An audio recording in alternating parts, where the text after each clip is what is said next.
तो आइए हम लोग बिहार के कुछ प्रमुख ऑपरेशन देखते हैं। कुछ ऑपरेशन है और उनका उद्देश्य क्या है।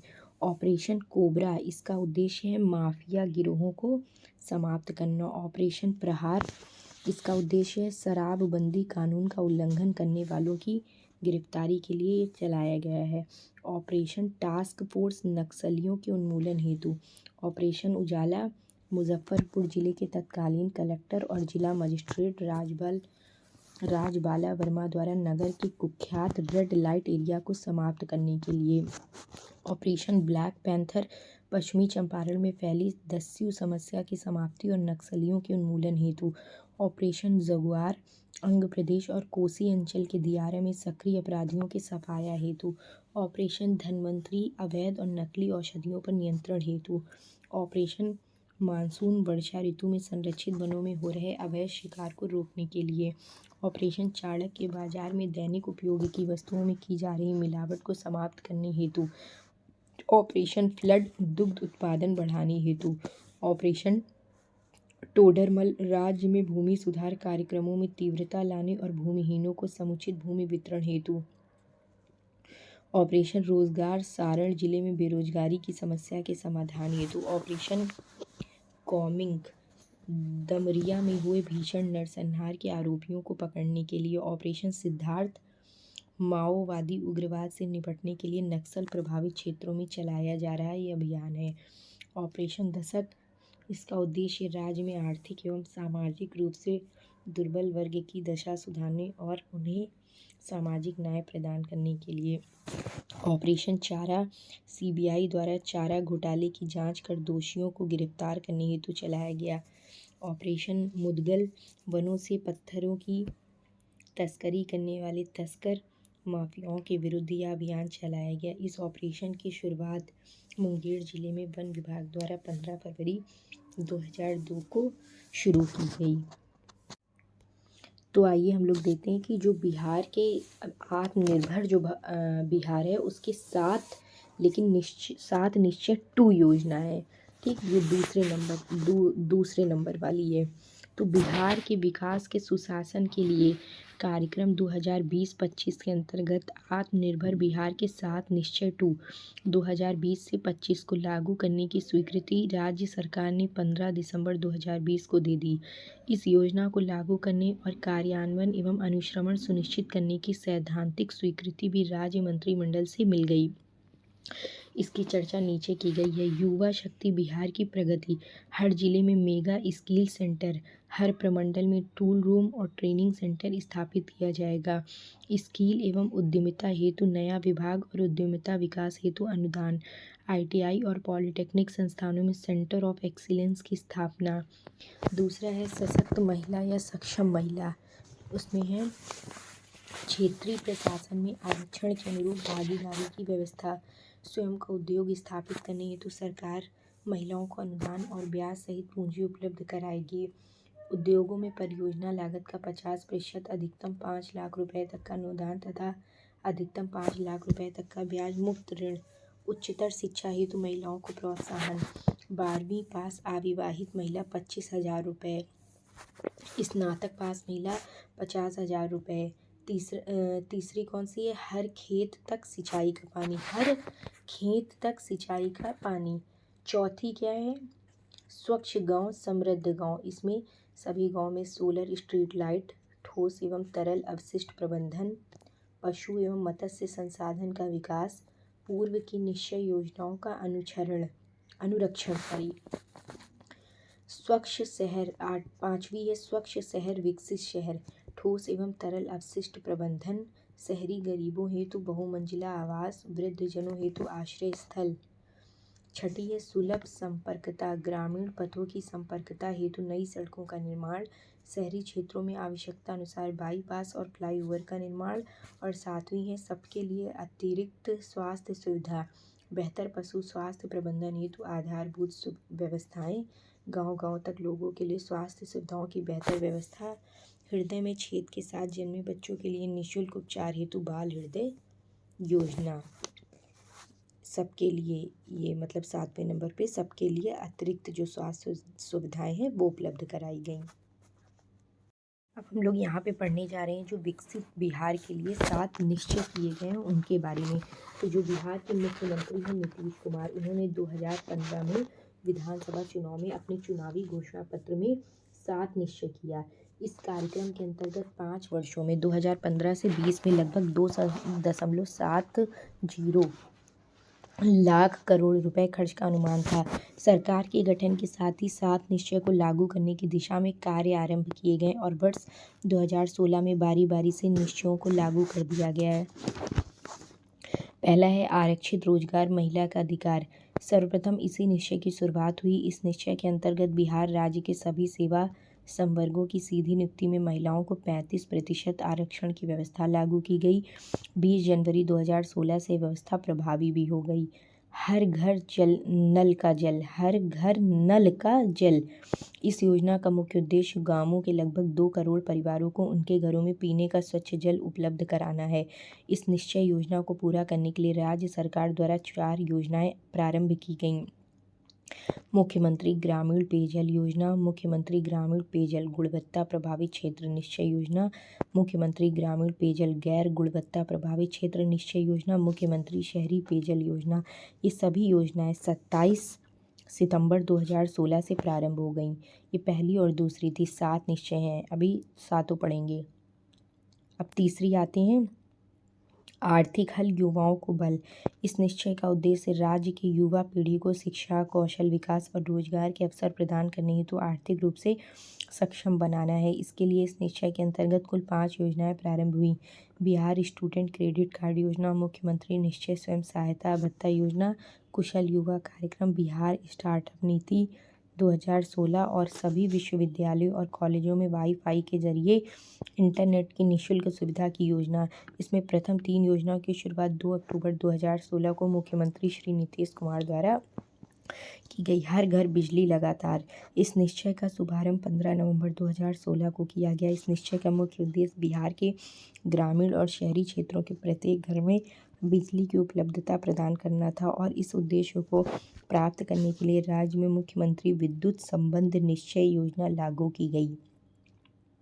इस योजना के तहत 1387 विद्युत संपर्क विहीन गांवों की पहचान की गई। दिसंबर 2018 तक विद्युत संपर्क विहीन सभी घरों को विद्युत संपर्कता प्रदान करने का लक्ष्य निर्धारित किया गया, जिसे समय से पहले 2018 में ही पूरा कर लिया गया। अब 5वां है कि घर तक पक्की गली नालियाँ। इस निश्चय का उद्देश्य गलियाँ, पक्की सड़क और घर में नालियों का निर्माण करना है। इस निश्चय योजना का शुभारंभ मुख्यमंत्री नीतीश कुमार ने 28 अक्टूबर 2016 को किया। इस योजना को पूरा करने के लिए बिहार सरकार ने 3 योजनाएं प्रारंभ की। ग्रामीण टोला संपर्क योजना, मुख्यमंत्री ग्रामीण गली नाली पक्कीकरण निश्चय योजना और मुख्यमंत्री शहरी गली नाली पक्कीकरण योजना। अब 6ठी है शौचालय निर्माण, घर का सम्मान। इस योजना का प्रारंभ 27 सितंबर 2016 को हुआ। इस निश्चय कार्यक्रम के माध्यम से खुले में शौच से मुक्त, स्वस्थ और स्वच्छ बिहार के लिए हर घर शौचालय की व्यवस्था की जा रही है। इस योजना के तहत 5 वर्षों में 1.68 करोड़ शौचालय विहीन परिवारों को शौचालय की सुविधा उपलब्ध कराई जाएगी। इसे पूरा करने के लिए राज्य सरकार 2 योजनाएं आरंभ की है, लोहिया स्वच्छ बिहार अभियान और शौचालय निर्माण शहरी क्षेत्र योजना। अब 7वीं हम लोग देखते हैं अवसर बढ़ें आगे पढ़ें।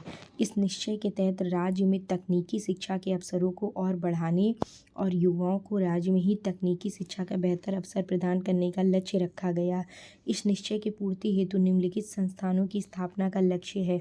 प्रत्येक जिले में जीएनएम स्कूल की स्थापना, प्रत्येक जिले में पैरामेडिकल की स्थापना, प्रत्येक जिले में पॉलीटेक्निक संस्थान की स्थापना, प्रत्येक जिले में महिला प्रौद्योगिकी प्रशिक्षण संस्थान की स्थापना, प्रत्येक जिले में नियंत्रण महाविद्यालय की स्थापना, सभी चिकित्सा महाविद्यालय में नर्सिंग कॉलेज की स्थापना, प्रत्येक अनुमंडल में एएनएम स्कूल की स्थापना, प्रत्येक अनुमंडल में सरकारी औद्योगिकी प्रशिक्षण संस्थान की स्थापना और राज्य में 5 और नए मेडिकल कॉलेज की स्थापना। इसके बाद हम लोग ये भी देखते हैं कि इसका प्रभाव क्या हुआ। जो 7 ये निश्चय योजना थी, इसका प्रभाव क्या हुआ। तो राज्य में 7 निश्चय योजना प्रारंभ हुए, लगभग 5 वर्ष पूरे हो चुके हैं। इनमें से कुछ ने अपना लक्ष्य प्राप्त भी कर लिया और कुछ लक्ष्य प्राप्ति की ओर अग्रसर हैं। 7 निश्चय कार्यक्रमों का प्रभाव विशेषकर ग्रामीण जनजीवन पर दिखने लगा है। यह योजना ग्रामीण जीवन पद्धति में व्यापक सुधार लाई है। हर घर बिजली लगातार निश्चय योजना समय से पहले ही अपना लक्ष्य प्राप्त कर चुकी है। महिलाओं को रोजगार में आरक्षण से महिला सशक्तिकरण पर भी बल मिल रहा है, जिससे आधी आबादी में सबलता और आत्मविश्वास आया है। इससे ग्रामीण समाज में सकारात्मक प्रभाव भी पड़ रहा है। बिहार जनगणना 2011 के अनुसार देखते हैं क्या क्या है। कुल जनसंख्या, जनगणना 2021 के अंतिम आंकड़ों के अनुसार बिहार की कुल जनसंख्या इतनी है। कितनी देखते हैं? 10,40,99,452। इसमें पुरुषों की देखिए इतनी है और महिलाओं की इतनी संख्या है। इसमें परसेंटेज मैं आपको बता दे रही हूँ, बाकी आंकड़े आप नोट कर लेना और पढ़ लेना। 52.14% पुरुषों की और महिलाओं की 47.86%। अब देखते हैं कि कुल जनसंख्या के संदर्भ में बिहार देश में तीसरे स्थान पर है। यहाँ देश की कुल जनसंख्या का 8.60% जनसंख्या निवास करती है। सर्वाधिक जनसंख्या वाला जिला पटना है और न्यूनतम जनसंख्या वाला जिला शेखपुरा है। सर्वाधिक जनसंख्या वाले जिले और न्यूनतम जनसंख्या वाले जिले। सर्वाधिक जनसंख्या वाले जिले कौन कौन से हैं? पटना, फिर पूर्वी चंपारण, फिर मुजफ्फरपुर, फिर मधुबनी और फिर गया। और न्यूनतम जनसंख्या वाले जिले शेखपुरा, शिवहर, अरवल, लखीसराय और जहानाबाद। अब ग्रामीण जनसंख्या देखते हैं कि कुल जनसंख्या 88.71%। इसमें पुरुष और महिला की अलग अलग दी है। सर्वाधिक ग्रामीण जनसंख्या वाला जिला पूर्वी चंपारण है। आपको डाटा नहीं याद रहे लेकिन आपको नाम जरूर याद रहे। और न्यूनतम ग्रामीण जनसंख्या वाला जिला शेखपुरा है। ठीक, ग्रामीण जनसंख्या की बात यहाँ पे हो रही है। अब देखिए यहाँ पे लिस्ट भी दी गई है कि सर्वाधिक जनसंख्या वाले जिले और न्यूनतम जनसंख्या वाले जिले। ठीक, ग्रामीण में इसमें पहले कुल वाले में बताया गया था। अब इसके बाद हम लोग शहरी में देखेंगे। शहरी में कुल जनसंख्या 11.29% है, पुरुष की अलग महिला की अलग। इसमें सर्वाधिक शहरी जनसंख्या वाला जिला पटना है और न्यूनतम शिवहर है। ठीक, अब हम लोग दशकीय वृद्धि देखते हैं कि वर्ष 2001 से 2011 के मध्य बिहार की दशकीय जनसंख्या वृद्धि दर 25.42% रही है। यह राष्ट्रीय औसत 17.60% से करीब 7.7% अधिक है। ध्यातव्य है कि बिहार की यह दशकीय जनसंख्या वृद्धि वर्ष 1911 से 1921 के मध्य ऋणात्मक -0.97% हो गई थी।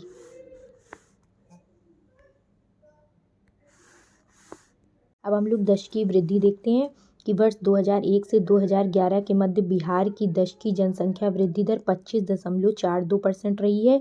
यह राष्ट्रीय औसत 17.7% से करीब 7.7% अधिक है।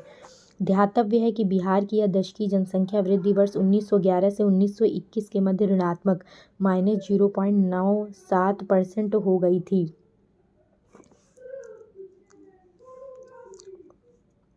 सर्वाधिक दशकीय जनसंख्या वृद्धि दर वाला जिला मधेपुरा है 31.12% और न्यूनतम जनसंख्या दशकीय जनसंख्या वृद्धि वाला जिला गोपालगंज है 19.02%। अब जनसंख्या घनत्व देखते हैं इसके बाद कि बिहार का जनघनत्व जनगणना सब 2011 के अनुसार है, ये 1106 है। यह बहुराष्ट्रीय जनघनत्व 382 से 724 अंक अधिक है। यह देश का सर्वाधिक सघन बसा हुआ राज्य है। इस संदर्भ में शिवहर शीर्ष 1880 स्तर पर है, जबकि कैमूर न्यूनतम 488 स्तर पर है। नेक्स्ट हम लोग लिंगानुपात देखेंगे कि वर्ष पहले लिंगानुपात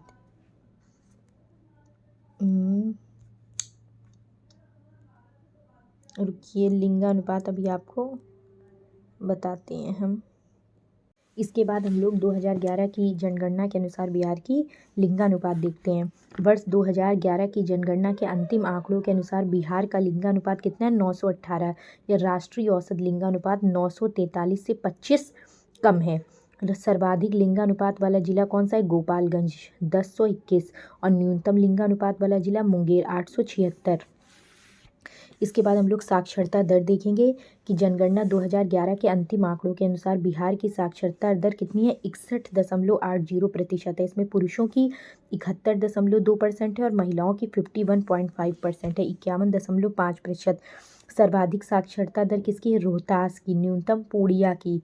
सर्वाधिक पुरुष रोहतास की और न्यूनतम पुरुष पूर्णिया। सर्वाधिक महिला साक्षरता दर रोहतास और न्यूनतम महिला साक्षरता दर सहरसा। राष्ट्रीय स्तर पर बिहार पुरुष तथा महिला साक्षरता दोनों के संदर्भ में सबसे निचले पायदान पर है। बिहार की महिला साक्षरता दर 2001 में 33.57% थी। बाकी आंकड़े दिए हैं, आप इसको भी नोट कर लेना। देखते हैं शिशु जनसंख्या 0 से 6 वर्ष वालों की। वर्ष 2011 की जनगणना के अनुसार बिहार की कुल शिशु जनसंख्या इतनी है। इसमें बालक की अलग दी है और बालिकाओं की अलग दी है। 1,91,33,964 ये कुल है। ठीक है, इसमें बालक और बालिकाओं की अलग है। शिशु जनसंख्या के संदर्भ में सर्वाधिक जनसंख्या वाला जिला कौन सा है? पूर्वी चंपारण और न्यूनतम कौन सा है? शेखपुरा। फिर हम लोग शिशु लिंगानुपात भी देखते हैं। बिहार का शिशु लिंगानुपात 935 है। यह राष्ट्रीय शिशु लिंगानुपात 919 से 16 अधिक है। सर्वाधिक शिशु लिंगानुपात वाला जिला किशनगंज है 971 और न्यूनतम शिशु लिंगानुपात वाला जिला वैशाली है 904। अनुसूचित जाति में देखते हैं। जनगणना 2011 के अंतिम आंकड़ों के अनुसार बिहार में अनुसूचित जातियों की कुल जनसंख्या दी है, जो राज्य की कुल जनसंख्या का 15.9% है। इसमें पुरुष अलग महिलाएं अलग है। सर्वाधिक जनसंख्या कहाँ की है? गया की है और न्यूनतम शिवहर की है। सर्वाधिक जनसंख्या प्रतिशत में गया की है और न्यूनतम जनसंख्या प्रतिशत में किशनगंज की है। अनुसूचित जनजाति में देखते हैं। जनगणना 2011 के अंतिम आंकड़ों के अनुसार बिहार में अनुसूचित जनजातियों की कुल संख्या 13,36,573 है, जबकि यह राज्य की कुल जनसंख्या का मात्र 13% है। इसमें पुरुष और महिला अलग अलग दिए गए हैं। अब इसमें याद रखना कि सर्वाधिक जनसंख्या पश्चिमी चंपारण, न्यूनतम शिवहर की। सर्वाधिक जनसंख्या प्रतिशत में पश्चिमी चंपारण, न्यूनतम में औरंगाबाद, खगड़िया और समस्तीपुर। अब धार्मिक जनगणना के अनुसार अगर 2011 के अनुसार देखेंगे तो बिहार में हिंदू धर्म को मानने वाले व्यक्तियों की संख्या क्या है? सर्वाधिक है। यह कुल आबादी का कितना है? 82.69% है। इसके अतिरिक्त प्रमुख धर्मों की संख्या भी है कि यहाँ पे हिंदू, मुस्लिम, ईसाई, बौद्ध, सिख, जैन, अन्य और जिन्होंने धर्म का उल्लेख नहीं किया है, सारी ही धार्मिक संबंधी आंकड़े हैं। अब बिहार में जो सर्वप्रथम जनगणना हुई थी वो वर्ष 1872 में हुई थी, जबकि नियमित जनगणना 1881 से आरंभ हुई थी। 2011 की जनगणना के अनुसार कुल जनसंख्या की 8.60% आबादी निवास करती है। वहीं 2001 की जनगणना में यह दर 8.07% थी। बिहार की जीवन प्रत्याशा औसत आयु कितनी है? 68.9 वर्ष। कितनी है? 68.9 वर्ष।